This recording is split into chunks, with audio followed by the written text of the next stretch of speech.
大家好，我係卡格里大咪。今日咧，我哋要關注一個極度緊急嘅消息啊！美國同加拿大咧，而家面臨緊一場比較嚴重嘅麻疹疫情啊！因為麻疹疫苗嘅接種率咧大跌啊！呢隻超級傳染性嘅病毒喺北美多個州同埋省已經爆發緊啦，而且確診嘅數字咧係節節上升，甚至已經出現咗死亡嘅個案。現時啲專家咧都一致咁警告緊啊！如果接種疫苗率咧再唔提高嘅話，疫情隨時都會失控。今集 PS News 咧就同大家講一講，究竟係咪專家講嘅咁嚴重？而呢一個超級傳染性太強嘅病毒，係唔係有咗免疫力都冇用呢？而麻疹疫苗啊，到底打咗又有冇用呢？Hello， 大家好，我係卡格里大咪，歡迎大家收聽收睇 PS News。喺影片開始之前，請大家幫忙，先讚好、分享、訂閱我哋嘅頻道，開埋通知啷啷，一有新片或者新直播就會通知大家。你哋每一份嘅支持力量都可以令到我哋嘅 channel 做得更加好，多謝大家。喺最近呢，美國嘅麻疹疫情一直喺度擴散緊啊！而家已經喺15個州度爆發緊，確診人數已經超過250個啦。因為新冠疫情嗰陣，MMR 嘅疫苗接種率大跌，而喺歐洲上一年嘅麻疹病竟然呢係突破咗12萬嘅，所以專家呢而家喺度提醒緊大家。如果唔快啲提高疫苗嘅接種率，想到時預防嘅話呢，睇怕就好難。現時呢，喺美國嘅洛杉磯出現咗第一宗麻疹確診嘅個案，個案居然係由台灣桃園搭華航飛返美國，返到去 LA 之後呢，佢就四圍去啊。洛杉磯嘅衛生官員呢就話，麻疹傳染性超強，已經通知咗同班機上嘅乘客。CNN 記者 Michael Yoshida 講，致命嘅麻疹疫情爆發已經橫跨3個州，有258宗確診。根據當地數據，截至3月11號，德州報告咗223宗，新墨西哥33宗，俄克拉荷馬2宗。其實由今年2025年1月底開始，美國已經爆發咗30年以嚟最嚴重嘅麻疹疫情㗎喇。由德州開始到擴散，而家最少有15個州已經確診。雖然而家嘅時間呢先係2025年3月多少少，但係確診人數呢已經超過咗250宗，幾乎係逼近上一年2024年全年嘅285宗嘅數字。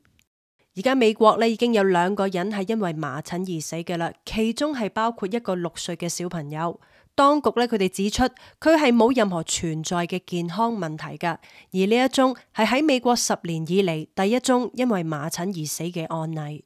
有一位住喺美國德州嘅居民就分享啦，佢話佢太太喺 Facebook 咧就見到一個男仔啊，小朋友男仔最近呢就因為麻疹而死，搞到好多人都好恐慌，所以咧佢哋先決定係時候要打疫苗啦。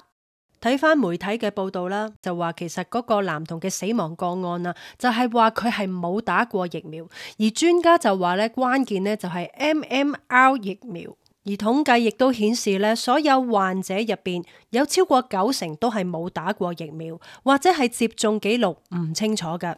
耶魯大學公共衛生學院副教授 F. Perry Wilson 呢，佢就指出啦，呢一隻嘅病毒咧係喺人類入邊傳染力最強嘅，比起新冠病毒或者係 HIV 咧都仲要勁嘅。唯一能夠阻止麻疹爆發嘅方法，就係阻止佢哋傳播。另外一位嚟自德州兒童醫院疫苗研發中心嘅主任 Peter Hotez， 佢咧就有講話呢一隻嘅疫苗係佢哋現時最安全同埋最有效嘅疫苗之一，一劑量咧大概咧就有90% 嘅保護力，打2劑咧就有97%，通常係可以終身免疫嘅，但係有時候打完呢都係會有啲藥力衰退嘅。打疫苗呢一個議題咧，其實大家咧喺外界啊都瘋狂喺度討論㗎啦。到底呢個麻疹疫苗啊係咪值得打呢？喺呢個打疫苗嘅議題呢，亦都係有懷疑者出現啦。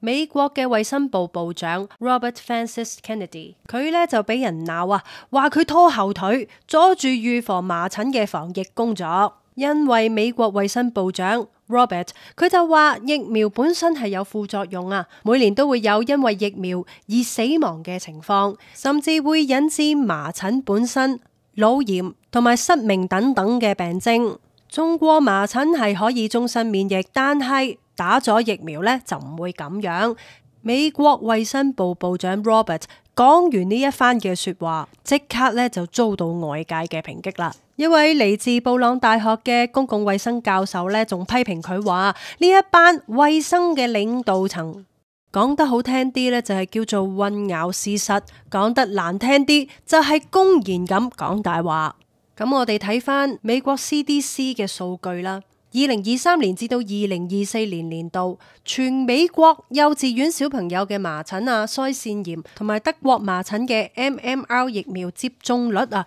係下降咗92.7%，所以呢個問題咧就令到好多專家都相當之憂慮啦。然而啊，除咗美國，加拿大隔籬嘅安大略省呢，其實亦都係爆發咗麻疹嘅疫情㗎，最少而家係有277宗確診，而歐洲上一年疫情高峰嘅時候呢，確診數係前年嘅2倍，創咗1997年以嚟最高嘅紀錄。世界衛生組織 WHO 麻疹同德國麻疹顧問 Natasha Crocroft 指出，新冠疫情期間好多小朋友冇打麻疹疫苗，令到群體免疫出現咗漏洞。2023年大約有2200萬小朋友完全冇打疫苗，所以引致咗全球麻疹大爆發。根據翻世衛嘅最新報告啦，去年全歐洲麻疹確診達到127,352宗。佔全球總數嘅1/3，而當中40%係5歲以下小朋友。歐洲嘅疫苗覆蓋率遠低於達到95%群體免疫所需嘅水平。安省而家面對嘅麻疹疫情係創咗10年以嚟嘅高峰啊！首席醫療官呢，佢就呼籲大家快啲去打麻疹疫苗。安省首席醫療官 Dr. Moore 發布緊急聲明，佢話自2024年以嚟，全省已經報告咗350宗麻疹病例，其中有31宗係需要住院治療。呢一個數字唔單單止係遠超2023年全年嘅64宗，仲突破咗2013年至到2023年10年間嘅總和，創咗10年以嚟最高嘅紀錄。而過去2個星期呢，就已經新增咗173宗嘅病例，較2月頭2個星期嘅78宗係急速上升緊。安省嘅首席醫療官 Dr. Moore 呢，亦都強調啊，疫苗接種率低就係疫情爆發嘅主要原因。數據顯示，超過96%嘅感染者都係冇打疫苗或者接種記錄唔清楚。喺350宗確診入面，有259宗係小朋友同埋青少年，87宗係成年人，當中有5名孕婦未打疫苗，仲有1宗係新生兒嘅確診。而喺報告入邊就指出啦，最近嘅病例激增同埋地區擴散，主要係因為冇打疫苗嘅人之間持續係有接觸同埋傳播。傳染病專家 Bowker 醫生佢話，大部分加拿大人對麻疹都係有免疫力㗎，但係呢一個依然唔夠，因為呢隻病毒傳染性太強。一個社區大概係需要95% 嘅疫苗接種率先可以有效阻止病毒傳播。而加拿大有啲地方未打疫苗，而病毒就會利用呢一點呢一啲嘅漏洞而傳播開去。PHO 顯示今次疫情已經影響到全省11個公共衛生單位。根據省首席醫療官 Gary Moore 嘅聲明，大部分病例集中喺西南部，嗰度估計有181宗，大約佔51%，包括牛津縣、厄爾金縣同聖托馬斯市。而喺多倫多方面，公共衛生部門仲未有報告疫情嘅病例，而今年只係確認咗2宗嘅麻疹。傳染病專家咧就話，嗰一度隨時都會可能出現病毒嘅暴露，佢哋唔可以假扮多倫多係有防護罩嘅，因為喺大多倫多，無論係商場、公共交通定係機場，人流越旺，病毒嘅傳播機會咧就會越高啦。大家聽到呢度啦，大咪講咗咁多專家或者數字呢啲，有冇覺得暈陀陀一頭霧水呢？不過唔緊要嘅，我哋如果要知道麻疹疫情咧係咪真係咁嚴重啊？我哋咧可以從一啲以前嘅數據嗰度睇一睇，做一做個對比。根據翻 PHO 嘅數據，2013年至到23年間，安省總共報告咗101宗確診病例，差唔多係今年2025年3個月病例總數嘅一半。2013到2019年間，每年大約有7至22宗，而喺2020年至到2022年新冠疫情期間，安省淨係報告咗1宗嘅確診啫。2023年就有7宗嘅確診，到咗2024年，病例係激增到去64宗，而其中37宗係同今次跨地區嘅疫情有關。然後大家心入邊嘅問題就係，究竟我打唔打麻疹疫苗好呢？根據翻安省首席醫療官 Kieran Moore 醫生嘅強調啊，佢話 MMR 疫苗咧其實已經係超過咗，佢話 MMR 疫苗咧其實已經用咗超過50年噶啦，證明係最安全同埋最有效嘅疫苗之一。如果大家係希望可以減緩到疫情傳播嘅關鍵呢，就一定要打疫苗。至於如果大家對自己打疫苗嘅情況呢，有定冇呢都係存疑嘅話呢，其實都係諮詢下自己嘅家庭醫生，問一問佢哋嘅意見，會比較安全一啲。而大咪呢，記得細個嘅時候啊，已經係打咗3合1疫苗，即係啱啱我哋狂講嘅 MMR 疫苗啊。咁至於安唔安全嘅問題呢，大咪打咗咁耐，直到而家肥屍大隻，冇穿冇爛，咁應該都係安全嘅。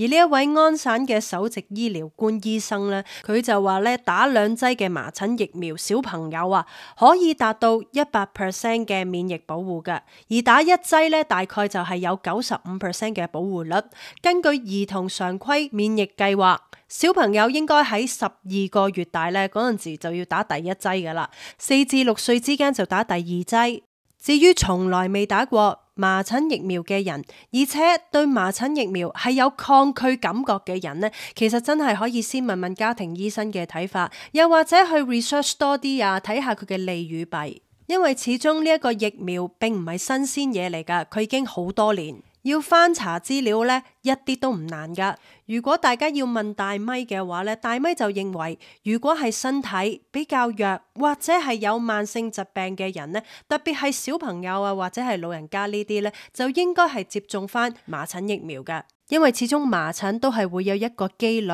係會引致死亡嘅，而且如果真係染上咗麻疹，其實周身痕嘅感覺真係好痛苦。亦都會有機會引發高燒，嚴重嘅話個腦係會受損嘅。打咗疫苗嘅話，就可以有效遏制到呢一種傳染力極強嘅疾病，保護到自己，同時亦都可以保護到屋企人同埋身邊所有嘅朋友。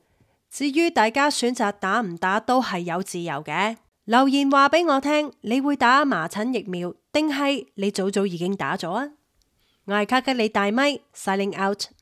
喜歡影片嘅話，歡迎大家讚好、訂閱、分享、開埋通知啷啷，我哋一有新片同埋新直播就會通知大家。多謝大家收聽收睇 PS News，我哋下次再見。